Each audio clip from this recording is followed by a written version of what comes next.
A Fila One, a whole new electric car from Sony Honda Mobility. Intelligent presence accompanies every mile. Let your Afila One drive or take the wheel yourself. Immerse yourself in cinematic visuals and 360 spatial sound. When you move with Afila One, the journey is a wonderful destination. Afila One, Wonderbound.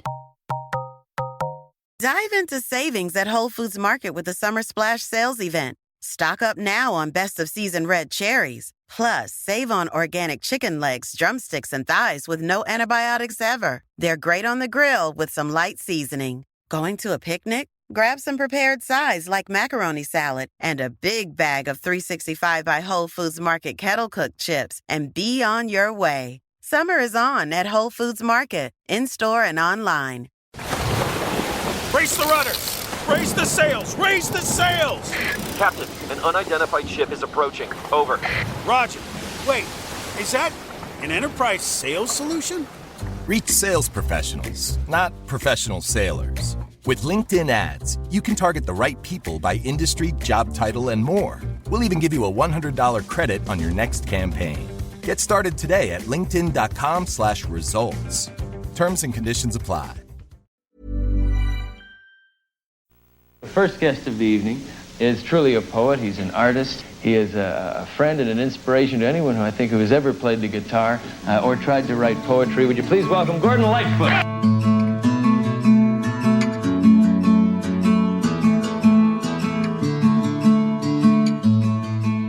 Say what you will, I will miss you, my friends. Let me move along, for the road never ends. Vowing to live till the end of all time, all the way to the ends of the earth, because I'm waiting for you to say you will be mine. This is Carefree Highway Revisited, the show that celebrates Gordon Lightfoot's music song by song, a proud member of the That's Not Canon podcast network. I'm your host, Mike Messner, and with me today is a fellow Lightfoot fan and a good friend, making her fourth appearance on the show, from Chippewa, Quebec, Adele Chalifoux. Adele, it's great to see you again, and I'm glad you were able to make time because I know it is very, very cold up where you are right now. It is very cold. Actually, it's like an El Nino year, so things are not normally as nice as they have been, I should say. We just got snow really for the first time since October, since Halloween, a week or two ago. So it's been actually quite nice, but the lake's not frozen over. It's not as cold as some places in the States I hear right now, but it's about minus 25 last night. So it's pretty cold, I guess. Yeah. Oh, yeah. I was watching a football game 1 or 2 nights ago where it was supposedly, if you factor in the wind chill, it was 27 below zero. Oh, yeah. And as a California kid, I mean, that doesn't register. I mean, we do not weather that cold in the San Francisco Bay Area. Yeah, but that is pretty cold. So today we're talking about Waiting for You, which of course is the title track to Gordon's 1993 album. But it's not a song that's particularly well known in the Lightfoot canon. And I know for me, I love it because it's a return to form in some ways. This is folk music. It has an Irish flavor to it. The instrumentation is the way he used to do it back before Endless Wire and Salute and all of those. And the man still sounds like he's in his 30s. I mean, I think he's in his mid-50s when he did this. But his voice still sounds like the Lightfoot that we all got hooked on when he first became a phenomenon or when he first started his career. So that's why I love the song. Why did you want to talk about it in particular today? I've just always loved this song. It reminds me of, home. It reminds me of all things Canada. It reminds me of Gord is so great at giving us such vivid depictions of places and things, and it just reminds me of our weather, how beautiful our country is, our geography. I'm a lover of the snow, so that is worked in there. And our skies, we have beautiful starlit skies, and especially where I am, there's no light, so pitch black and you can see almost everything. It evokes a lot of images of my own travels across the country, and whether that's driving or flying. And it's sad that this song isn't more well known because I think it's just beautiful, really. It really is a beautiful song. And we'll come back to why it's not well known a little bit later. I think you have sort of an anecdote about this song, though. I'm not talking about when it was originally released, but it does have a special significance for you because of a particular part of your life, doesn't it? It does, actually. Yeah, it absolutely does. And I was about 5 when this song came out, so I was a little too young to remember it. But I have a 2-year-old child, toddler, feral at this point. But when I was pregnant with him, this song just played through my mind a lot, and especially the last couple of lines, some soft-hearted lovers whose goals are in sight. My husband and I, we live in the bush on a lake and surrounded by nature.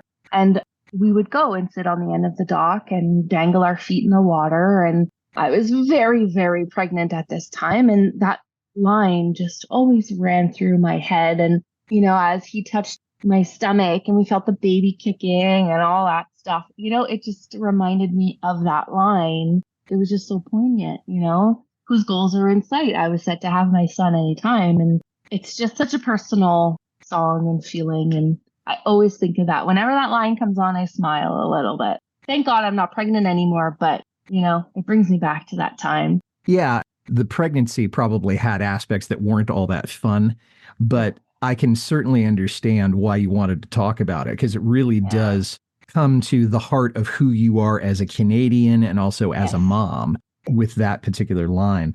Besides sitting on the dock with your feet in the water, is there a particular setting that you think this would be perfect to listen to? I think for me, it would be, driving on a road trip or anywhere just quiet. I think this is one of many of Gord's songs that you just really need to listen to the lyrics, because they are pretty poetic and beautiful, and there's a lot of lyrics there. So just a quiet place to really think about it and just let those images come to the forefront and just see what happens. That's for me where I would listen to it. For me, it's one of the relatively few songs where there's no specific time, place, activity that's conjured up for me. Now, part of that is because it doesn't have the same kind of deep resonance from me as it does for you. But this is a song that I think I could probably listen to on a hot summer day, driving through the Central Valley, or on a rainy day here in California, or on a plane heading east somewhere. I could probably listen to it anywhere and enjoy it. It just wouldn't evoke the same smells, the same visions, the same kind of sensory stuff that many of his songs do evoke. It just takes you just to some particular place and time in your life. Now, the song itself, of course, it came out in 1993 on the Waiting for You album. We don't know quite when it was written, but Gordon did say he was doing a recorded song in Reno, Nevada in 2003, and he introduced the song by saying, "This is about making babies in the North Country." And he was probably being a little tongue-in-cheek about that, because it's not a particularly sexy song. It's not a sensual song in the sense of being sultry. And we know that Gordon has written some songs that probably could go in that kind of movie. Absolutely. He certainly has a heart for that, or had a heart for that. It doesn't strike me as a particularly romantic song, but it does sound like a song about home, about domesticity, about raising a family. And he did dedicate the album to his son Miles and his then wife Elizabeth. But we don't know a whole lot about the specifics of how it got written. I have a quotation from him on it, but is there anything you wanted to add before I read that? I couldn't really find a lot. I looked in a couple of books, and I looked in the Nicholas Jennings book, and I also looked in Once Upon a Red Eye, and there wasn't much written other than what you've said. So I think that's true to a lot of his stuff. It's all kind of shrouded in a little bit of mystery, which kind of adds more to the intrigue about his recordings and things. But maybe he was homesick when he wrote this song. Maybe he was flying back from a gig. Other than that, no, I couldn't find anything about it. He does allude to the idea that he's flying back from a gig, and that means that he's anticipating being home, and whether that's homesickness or not. He did say, and I'm quoting from the songbook liner notes, The concept of flying at night is very strong in there. That is in the song. We're coming home from a gig and flying back to Toronto as we do after almost every show, because Lightfoot would go fly out, play the gigs, and then be back home for the bulk of the week. At least that's what Richard Harrison had said. I was writing a batch of songs and we were traveling at night a lot then, but it has other imagery in there as well. There's even a little of the USS Arizona when I wrote, "We could be trapped between decks eternally." How something about Pearl Harbor made it in there, I'm not quite sure. Maybe it was the fact that war in the Middle East was brewing, end quote. So that says to me that he probably wrote it in 90 or 91, because that was when the Gulf War was about to happen or had started happening, although it was a very, very short war. So that may give us a clue about when it was written, but it certainly gives us the idea of returning home to some degree or another. I still don't know how he worked Pearl Harbor into it. It's one of those things we'll never know. Yeah, absolutely. I think you could be right about the timing of the song, because I did read that the album took him about 2.5 years to write all the material for. So that would put it in line with the early 90s, as you said. And who knows with Gordon, he was such a smart man and he saw so many things and traveled so many places. He was probably just like a sponge. And I think his life experiences and everything just kind of all seeped its way into his music in one way or another. And he did love sailing. You know, he has a big connection with water. So all of it, probably. Yeah, but this does make me think that this song could have been on Edge of Midnight, because when he was making that album, this is back in 86, he had announced or alluded or implied that this was going to be it. He was not going to have any more solo albums after this. In as much as this is a song about going home, and this is a good way to get into the lyrics, "Say what you will, I will miss you, my friends." So he's saying goodbye to something and someone. And that was kind of the tone of East of Midnight. And it winds up here. And thank God it did, because it's a beautiful song. But it does make me think that this is something that is a farewell, but it's also for somebody that we know is just returning, because he had like a 7-year hiatus between East of Midnight and then Waiting for You. Any thoughts on that first part of the lyrics? I think you hit it right on. I've never made that connection before, but I think it could definitely be that. And he, you know, at that point in the 90s, as you said, I think he was almost 30 years into his career. He's probably said goodbye to a lot of people over the years and knew a lot of people over the years, whether that's friendships, career-wise, relationships. So it could be that. To me, it also makes me think of his constant touring and being on the road. And I mean, he toured right up until the end of his life, really. So one place after the other, after the other, after the other. You know, that connection with the audience, I think, is something that us mere mortals don't necessarily understand. You might look at them as friends after. So for me, that's what it brings into my mind. And it also makes me think perhaps it could be analogy for him growing as a person, because the 90s Gordon wasn't the same as the 60s and 70s Gordon, that's for sure. So it could also be that code for him growing as a person in every kind of which way as well. So it's a deep line. I don't think we'll ever know exactly the root of it. But it is a beautiful way to start a song. And you're right that every audience that he performed for, at some point he had to say goodnight. I got to go to sleep. Our time is up. We got to go. It's late, etc. So along with the joy of performing, there's also the reality of the curtain's got to fall. The audience has to leave. So there is a certain goodbye to it. Vowing to live till the end of all time, all the way to the ends of the earth, because I'm waiting for you to say you will be mine. So now he's talking to one specific person, and it's ostensibly his wife, Elizabeth, at the time. Mm-hmm. It sounds like he's concerned that she won't be his. I don't know how long they had been together. We don't really know when this song was written. So I'm wondering, why do you think he has this concern? I'm not sure. I think ultimately he was such a hopeless romantic, and romance was, I think, always played huge on his mind. This is definitely in his music. Maybe he was a little, I don't want to say worried that maybe she would leave him, but not a lot is known about Elizabeth Moon. I have seen a few pictures and she was absolutely stunning. She was just, oh my God, she was beautiful. So maybe that could have played into it. And I know there was like a 20 or so year age gap. So maybe that played into it a little bit, insecurity.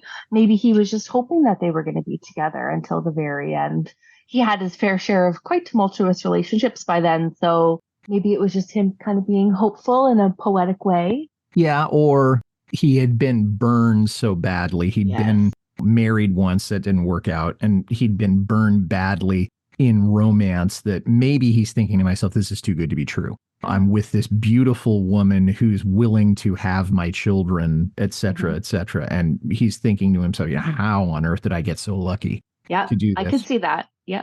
Many long days, many long years, many wrong plays, many wrong fears. This is a quick retrospective of his career at this point, and it's vague enough so that he's not getting into it, but he's kind of saying in so many words, wow, I've had quite a career. Absolutely. Yeah. I think at that point, 30 years in, and being an older man at that point, he was in his 50s, I think, you become more insightful over the years. I know I'm in my mid 30s and I can look back on things in my life and go, oh, I did that, or that was not a good choice, whatever it may be. So he for sure got more insightful as the years gone by, and probably more honest and humble about the mistakes and the things he had been through in his life. That's what it feels like to me he's talking about there, which is so relatable. To say midlife crisis is probably a little bit too easy because that's kind of a cliche, but it is something that men talk about to the extent that they're intimate with each other verbally. They do talk about this idea of you get to your late 40s, your mid 50s, you've achieved XXX, you've made mistakes with Y, and then you realize I don't have that much time left. And what do I do either to make up for it? What do I do to check things off the bucket list? We know that men tend to live a little less long than women do chronologically. So there's a certain amount of catharsis that he may have been going through at that particular time. Thankfully, he doesn't dwell on it in this particular song, because that would have sent the song into something that I don't want to listen to this. I'm not in this to hear your confessional. That's something for another song. We'll be right back to our conversation with Adele Chalifoux about Waiting for You. But first, a word from a podcast partner or two.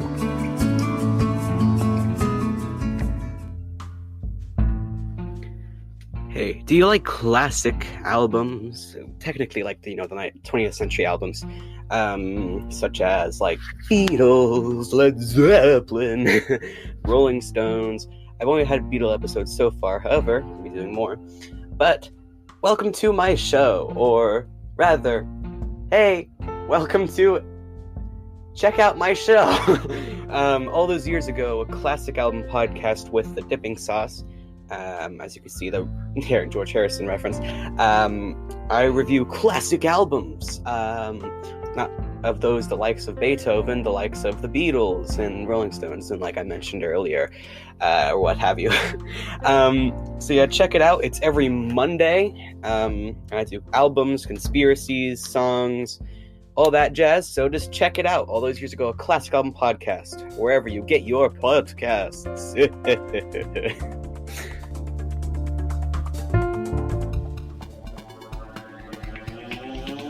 Welcome to Books Boys. Every month, the Dean and PJ tell you all about the books they've been reading and make some recommendations from our old favorites, plus surprise call-ins from authors to talk about the works that they're writing, original music, prize giveaways, and more. That's Books Boys on booksboys.com and all good podcatchers. Books Boys. Get it. Buy it. Books.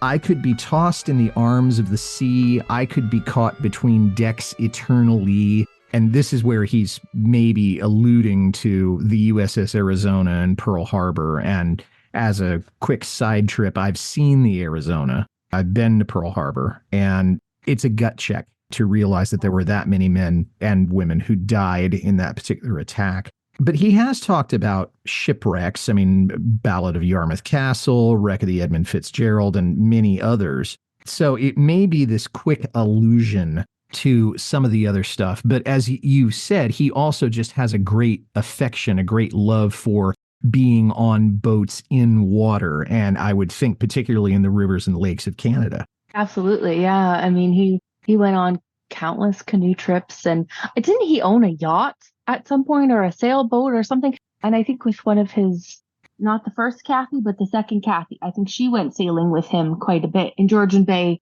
and things like that. So this man he loved his nature, and he got it in there as much as he could. And to me, it makes me think that he would love to just be on a boat forever, retire on a yacht and just go cruising, living his life out that way.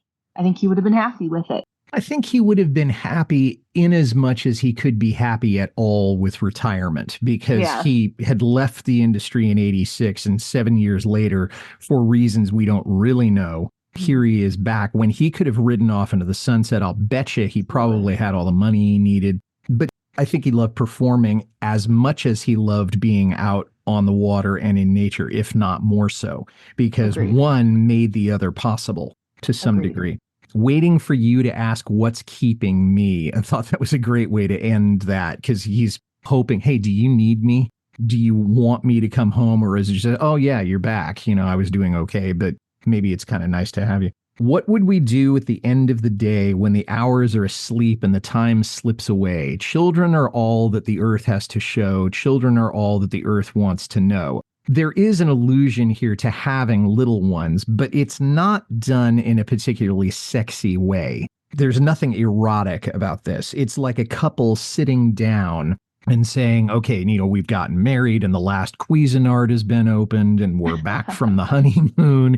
And so now what do we want our lives to be together? This is a very sober kind of conversation, as opposed to, okay, we're going to go to bed and whatever happens, happens. Mm-hmm. You know what I'm talking about? Yeah, absolutely. I think Gord was ahead of his time, and I feel like he probably spent a lot of time thinking about the future, maybe just in general, but also his future and things including like climate change. And he went to the Amazon with David Suzuki, another well-beloved Canadian, and he had a bunch of kids, 7 or 8 kids or something. So when you become a parent, and I know you probably know this because you are a parent, when you become a parent, you only think of the future, right? Like that's just, it's so ingrained in your head. Like, oh, I have to get him prepared for this or that or whatever. So I think that's also a nod to him having Miles and then Meredith soon after, and just thinking about their future. And maybe that's why he started performing again. Who knows? Maybe he wanted them to be set for their future.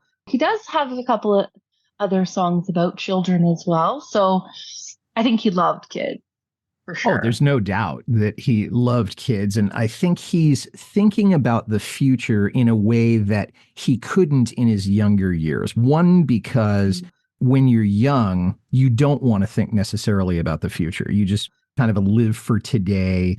And I think that's true for any generation. I mean, a lot of people would say, okay, well, that was what the baby boomers thought, or that's what the kids in the 60s thought. I think when I was 18 and in my mid-20s, did I really want to think about what I was going to be doing 20, 30 years from now? Of course not. I mean, I wanted to think about, I want to enjoy my time right now. I want to get through this semester. I want to enjoy the date that I'm with. I want to enjoy the trip that I'm on. And tomorrow takes care of itself. And when you get to be 54, I'm not quite that old now, you do realize that you have to think about what is left, what is coming right in front of you, as opposed to what you're experiencing in the moment. So in that sense, it's kind of a statement of the human condition, if you think. Yeah, it's really interesting, too, that coming from what you're saying, because he was born pre-World War II. So his childhood would have been very much different. I mean, obviously, I wasn't around during World War II, but, the things that they would have to prepare for and think about, and rationing and all that stuff, you almost do kind of have to think of the future. But how do you think of the future when there's a huge war going on? Yeah, and you're talking about a generational thing. I mean, we're also talking about something that I have a little bit of contact with. Yes. My dad and Gordon were in the same generation. My dad was born in 1935. Gordon was born in 1938 or 9. So they were both young children when it was over. And so there may not have been an existential idea of, okay, well, we may not make it, but there is certainly a consciousness of mortality. If you think about all the Americans, all the Canadians, all the Russians, my God, who died in the conflict. And that is to say nothing of the victims of the Holocaust and other things that happened during that time, the victims of the atomic bomb attacks, just the mortality of those people who died in this war. And even as small children, I can see people like Gordon Lightfoot and people like Jerry Messner hearing about this and realizing that there is an end to life in a way that their children, meaning Meredith, Miles, me, you, if we want to stretch it a little bit further, we're not as cognizant of it. 9/11 did what it did. The Vietnam War did what that did. But World War II was carnage in a way that nobody had ever conceived of. Even people who had lived through World War I hadn't really thought of this. So I think you're right on. And wow, I didn't think we were going to get that historical in this conversation. But you never know what's going to happen on Carefree Highway Revisited. You never know. Ain't it the truth? Up here in the Northland, up here in the snow. And I think that is probably your favorite line of the whole song. It is. Right there. I just love it so much. Up in the wilderness, land of our birth, land of our toil, land of our worth, I could stay healthy and wealthy and wise, for I love the snow other snowbirds criticize. And I thought the word snowbird was kind of interesting because when I think of snowbirds, I think about people who live in the northeast of the United States, or maybe people who live in Quebec, Ontario, those provinces who can't stand the cold weather. And so they were going to go south. And in an American context, that would probably mean Florida, where they own condos, they have property. So we're going to wait out until the blizzards that happen in New England and the southern part of Canada are gone. And then we're going to go back to living in New York, Boston, Toronto, etc. So it's interesting that he's talking about being a snowbird. I guess what I want to know is, do you think that's an appropriate title for him? And two, what are your other thoughts on this line? I think it's quite funny for a couple of reasons. First, I would like to say, I think the first line, the land of our toil, land of our worth, it really invokes a lot of the imagery from Canadian Railroad trilogy, for instance. And I was hoping you'd say that. Yeah, it makes me really think of, even my own French ancestors coming over in New France in the 1600s and whatever it was. And even way before that, our Indigenous people taking care of the lands and living and doing all of those things, surviving. I think that's a really cool segue he makes there. But as for the snowbird thing, I think it's so funny. I mean, I'm in the Northland, as you saw earlier. You guys here listening can't see it, but just feet and feet and feet and feet of snow outside. Our neighbors are actually snowbirds. They go to Florida every year, and then they come home for the summer. I don't think Gordon was a snowbird. I don't think he would ever call himself that. I think it's kind of a little dig at people, because a lot of Canadians love the snow, but a lot of Canadians hate it. And it's like, well, you don't like it, move type of thing. You know what you're getting into. But, he was such a quintessential Canadian. He loved our country. He never left our country. He had the opportunity to go live in California and New York to record. I'm sure it would have made a lot of things a lot easier for him with his career, but he chose to always stay in Toronto. He never left. I also do kind of think he liked the snow. He referred to it in many of his songs. And I think it is like a little dig at people who run away during, the cold, and they go to Florida. Well, we're all here in below freezing. I had a guest on not that long ago, Jack Ward, who said that part of the reasons that Canadians are who and what they are, the characteristics of Canadians, is that during the winter, they have to stay inside. And that means that they have to learn to get along with people. They have to learn to share experiences. They have to learn to be in close quarters. And that makes them maybe more polite than other nationalities, where if it's a milder climate, if you don't like something, you can say, okay, that's it, I'm gone. I'll go someplace else. and I don't want to get too far into sociology of Canadians at this point, but I thought I'd bring that up just apropos of what you've been saying. Any thoughts on what Jack had to say? That's hilarious. I absolutely love that. That's really, really funny. Yeah, we have a big history, especially our Indigenous culture, of storytelling. Canadians love going out. It'll be -25 and we'll still go out and play in the snow or go skiing or skating, whatever, go play hockey. But when it gets colder, sometimes where I live, it can get to -40 Celsius. So you're not going out in that. So you sit around the fire, you tell stories, there's a lot of folklore there and things like that. So that's a good point. I like that. I'm going to think more on that now because you don't like the person you live with. Well, Canadian winter nights are long, so you need to figure it out. Well, yeah. And Jack, if you're listening, I can put you in touch with Adele and the two of you can discuss this. Because I would love that. Yes. Yeah, tell that to a wife and you'll get a surprise. Now, I have to speak to you as a wife at this point because I thought of it. There's a couple of different possibilities here. The surprise might be, guess what? We're going to have a new addition to the family in a few months.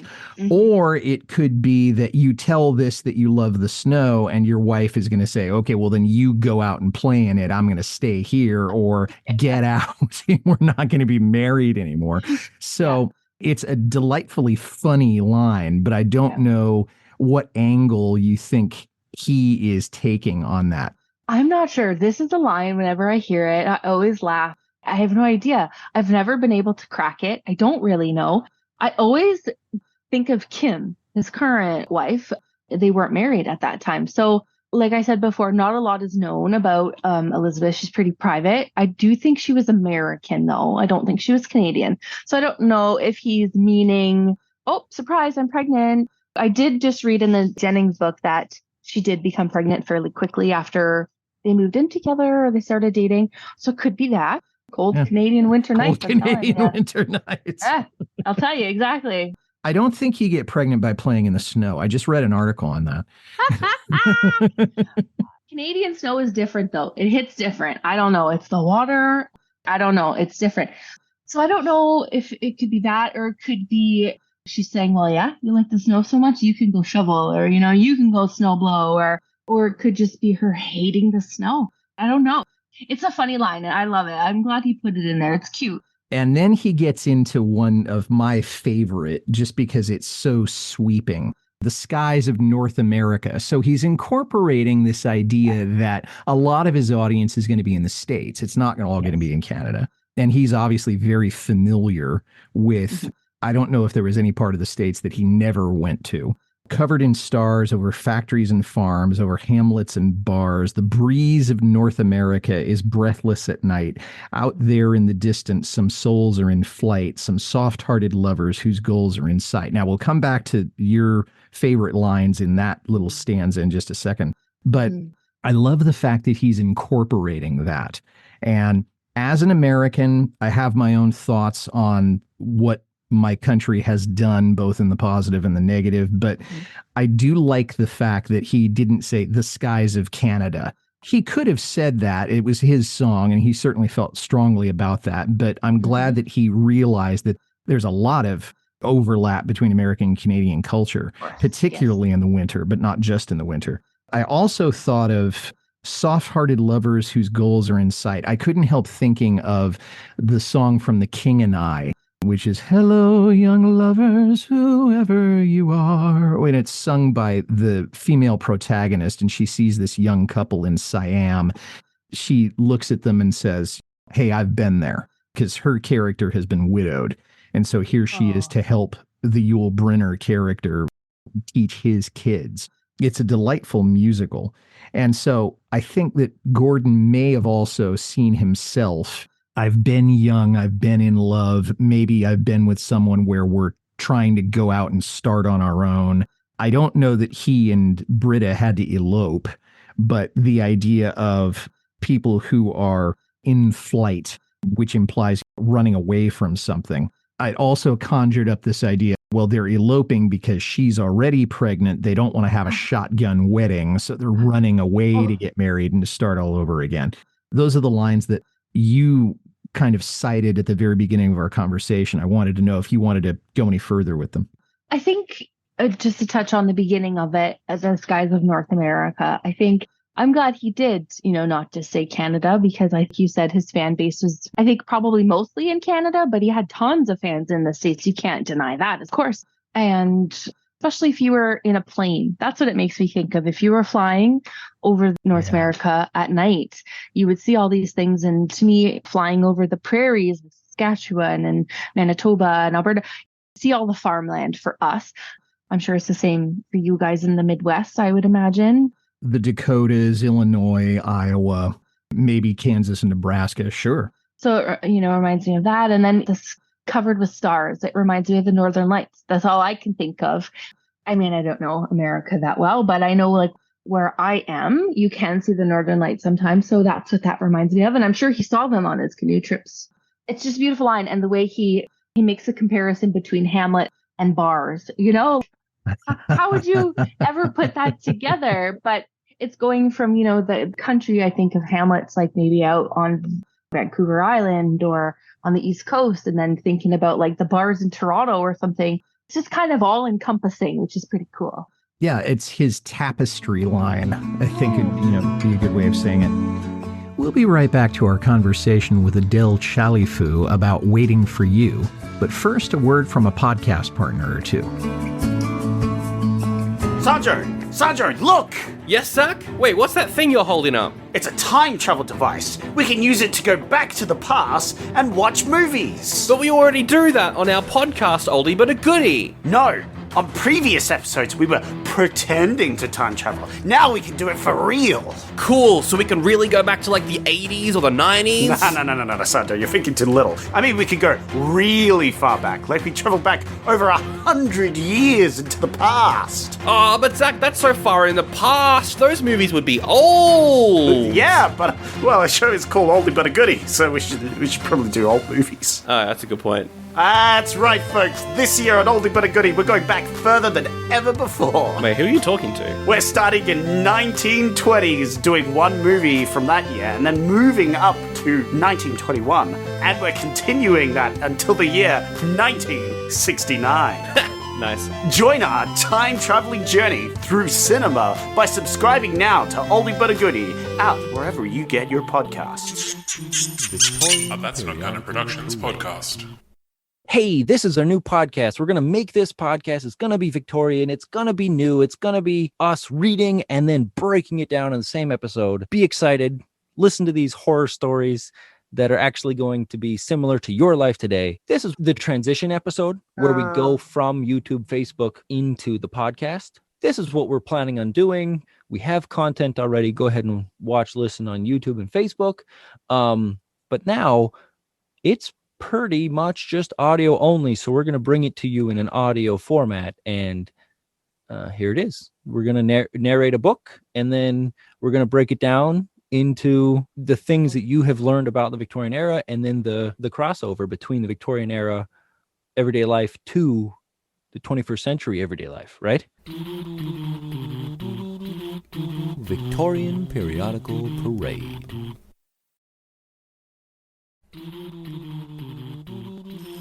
Victorian Periodical Parade. Absolutely. And then he finishes up by saying, here in my off again, on again, style, smile, grin, skin, waiting for you to say, let us begin. And it's a nice set of rhymes. It's almost Mother Goose kind of things, but it's kind of an acknowledgement that sometimes he's been very charming and sometimes he's been an absolute ass. Sometimes he has been cheerful. Sometimes he's been absolutely as depressed as you can get. But he's still hoping that his lady, with all of the scars from his past and all of the misbehaviors, all of the mistakes, although by this time he's been sober going on 10 years, if not quite 10 years, he's still saying to Elizabeth, let's start this new chapter. And I think it's an absolutely brilliant way to end the song, because he's saying, let us begin. And I'm glad he didn't start the song with that, because, where are you going to go after you say, let's us begin? Yeah, absolutely. I think you're right. I think in quintessential Gordon style, there's such a deep meaning to even just a few words, right? It could be exactly as you said, let's begin of a new relationship. Let's begin the show. Let's begin the tour. Let's begin the recording. Let's begin the writing process. I think, like I said, he was such a hopeless romantic. I think he's had so many new starts in his life, and that could also be a nod to that. Who knows? It's the mystery of Gordon Lightfoot. We'll never know. You know, I would have liked to have seen some of the set lists because I know he played this song a lot in the last years of his career. We'll talk about the numbers in a second or two, but I didn't see where in his sets he would do this song. But I think this would be a great opener for his concerts. Saying, "Let us begin." I don't know if he would have characterized as a toe tapper, but I certainly would. That it's a great to start a concert. Well, the song did appear on Waiting for You. That was his 18th, good grief, 18th original album. It was released in 1993. It was the 7th song on the record. It was released as a single, didn't chart. The album did go to 24 in Canada, which of course says that his main listening base was in Canada. Did not chart anyplace else in the English-speaking world. And that kind of brings us to the musical aspects.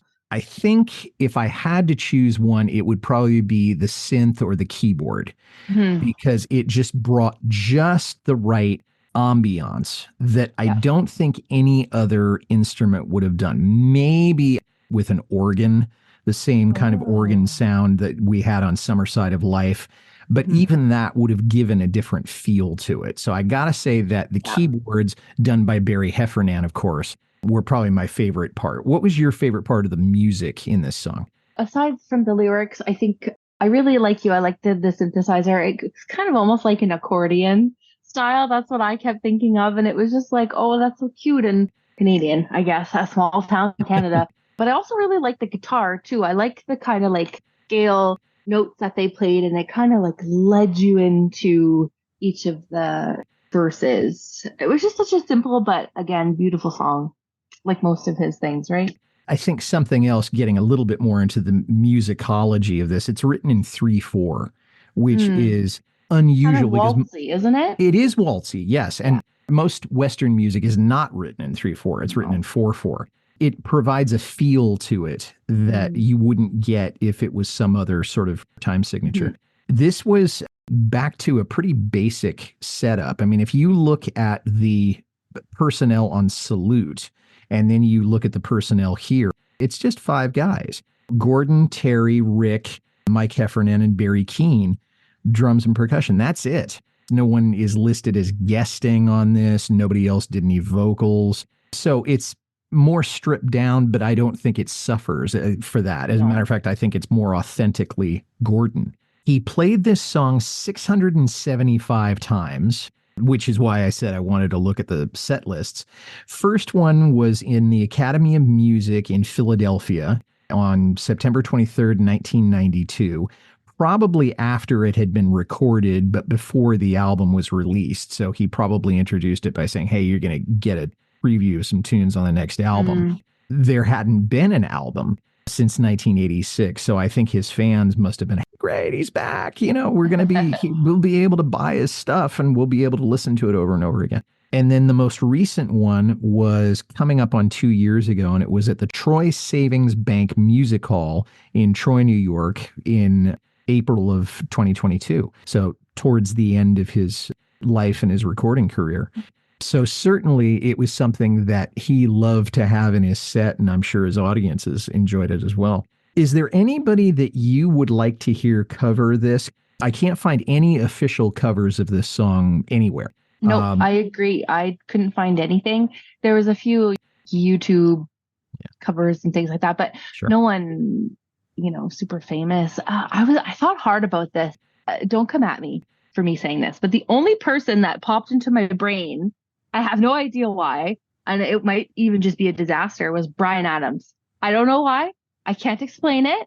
I haven't heard or seen a thing from Bryan Adams in 20 years. I don't know, but Bryan Adams. But I don't know if there's anyone else who could do the song justice. I don't know if there's a good comparison out there. I don't know. I'm not sure. Interesting you say that, because I've got tickets to see Bryan Adams next weekend. Oh, that's exciting. I seriously doubt he'll play this song, but you never know.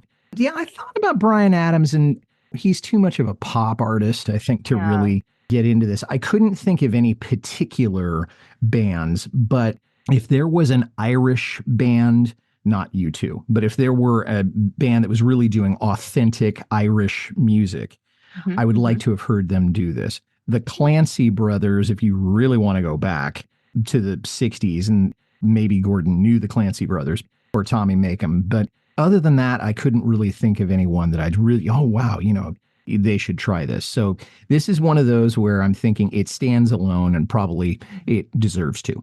I agree. It's pretty sad that this, like so many of his songs and his stuff didn't chart really. I know the album got pretty rave reviews from what I was reading in Canada and the States. I don't know. I don't think he got airplay, quite frankly, by anybody. But my sense of it is that Reprise did not work that album very hard. And I think the other part of it is that Gordon had been out of people's minds for 6, maybe 7 years at this point. Yeah. So if he was coming back, it was not this really innovative thing where the record company said, okay, we're going to make money off of this. I don't think it was simply done to satisfy a contract obligation, because it's really good music. But at least in the States, it probably wasn't well promoted. And if you think about 1993, who did he have to compete with to get radio time? There was a lot of great bands, a lot of great acts in the early 90s that were taking up people's attention.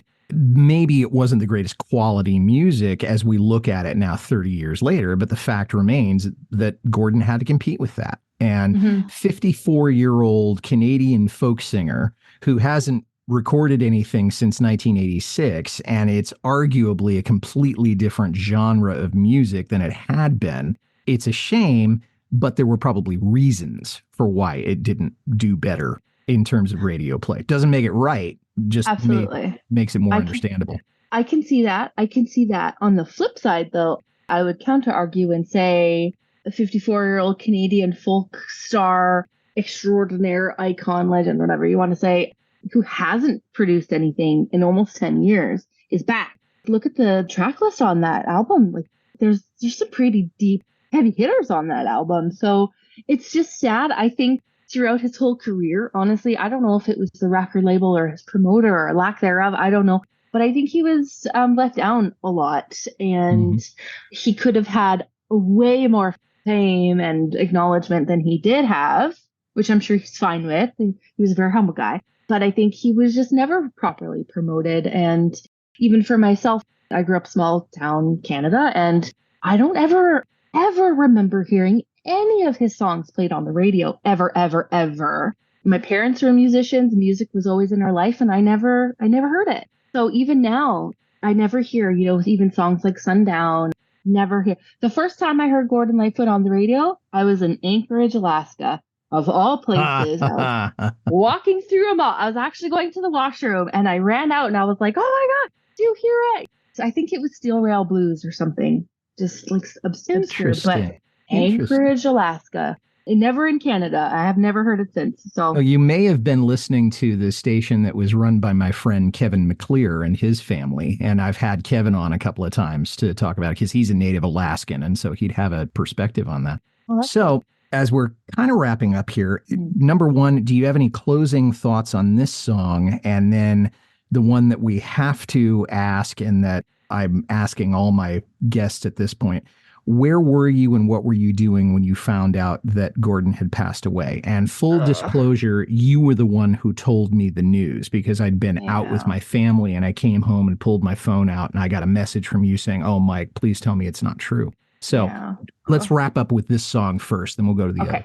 I don't think I have any closing thoughts other than it's beautiful. It's just what we come to know and love from Gordon Lightfoot. It's one of his greats, I think. A little known, but should be more known. Okay, so the fateful day in May 2023. Yeah. So how did you find out? Awful. So I think, like a lot of his hardcore fans and his family, I'm sure, we're still grieving it. It's a weird thing to grieve someone who you didn't know. And I had heard a couple of days before the CBC had published a story saying that he had canceled all of his upcoming shows. And I remember seeing that and going, oh no, like red flag, but hopefully he'll pull through. He's had a lot of scares before. And I was sitting in bed going to sleep and got that, oh my God, that headline. I'll never forget it. I'll never forget that feeling. I just started crying instantly. And I think I ran to my husband and I was just so in shock. And I was just like, couldn't really get the words out. And I messaged you immediately. I also messaged Deb. She's famous on your podcast. All know and love Deb. I messaged her too right away and a couple of other of my friends. And I started getting messages from people saying, oh, I'm so sorry. That's where I was. I think I just cried for a day straight. Even if something like that is coming, because the man was frail, he was in his 80s. After that, I was able to go because I am in close proximity to Aurelia.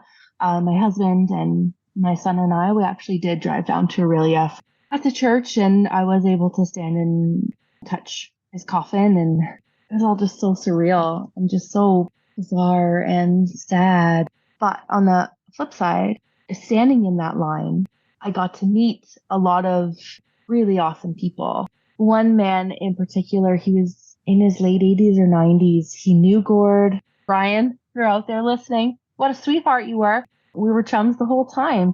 He was from Aurelia. He showed me, that's the house me and my wife first moved into. And he was a teacher, so he taught some of Gord's family. And we got to exchange some really cool stories, and we took a picture together. And really sweet guy. He actually introduced me to Gord's nephew when we were in the church, but it was all, there's just really no words. I'm very lucky that I was able to go. They did ring the bell 30 times, one for every early Edmund Fitzgerald and once for him. So it was, well, you and I have talked so much since then, so you know how I feel about it all. But it's very sad. We're all still grieving, I think. Yeah. And I don't know that that's anything unnatural about grieving the loss of someone that we didn't know personally. And this is something that I quoted out of context, but I think is relevant. And I'm going to quote it one more time. When Franklin Roosevelt died, there was this old African-American gentleman who was just beside himself as the caisson of the funeral procession went by. And somebody came up to say, oh, sir, I didn't know that you knew President Roosevelt. And this man looked at his visitor and said, I didn't know him. He knew me. Mm-hmm. And I think that is kind of a good way to stop, to acknowledge the impact that he had and continues to have on our lives. Absolutely. So Adele Chalifoux, it's always an absolute joy to talk to you. You're going to be appearing on another one of my broadcasts in the President's Service this coming summer. And definitely want to have you back on the show in season 4. Thank you for taking the time away from the feral kid and from your husband, especially on a day like today. And please don't slip in the snow, because we needed all the good people around here.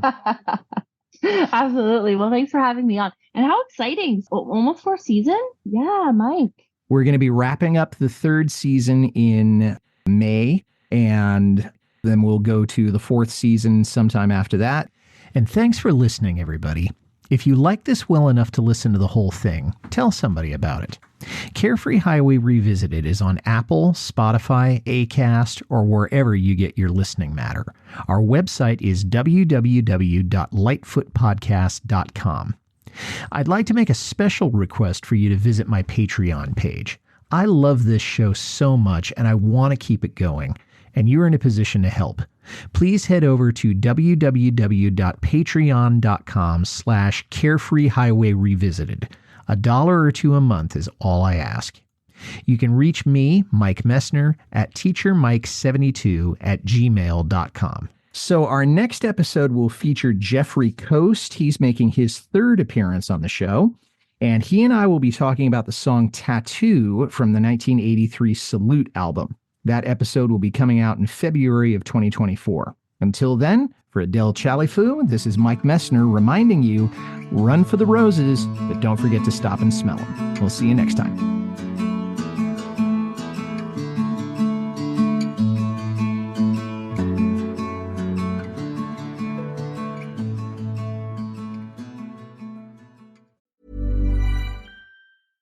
Did you know you can become a member of Air Medcare's Emergency Air Ambulance Network and pay monthly for your annual membership? It's an easy and convenient way to add financial peace of mind that covers your entire household. Air Medcare Network members never pay out-of-pocket costs for transport, only when flown by their providers. And with 320 bases across 38 states, an Air Medcare Network provider can be there fast. Plan ahead for the unexpected for just $9.99 per month. Visit airmedcarenetwork.com. When's the last time a getaway Run! Let's go! took your breath away? Woo! Colorado. Come to life. You set the gold standard for your business. Your website should do the same. Wix puts you at the helm, so you can enjoy the creative freedom of designing your site just the way you want. Want someone to bounce your ideas off? Talk with AI to create a beautiful site together. Whatever your business, manage it from one place and tie it all together with a personalized domain name. Gear up for success with a brand that says you best. You can do it yourself on Wix.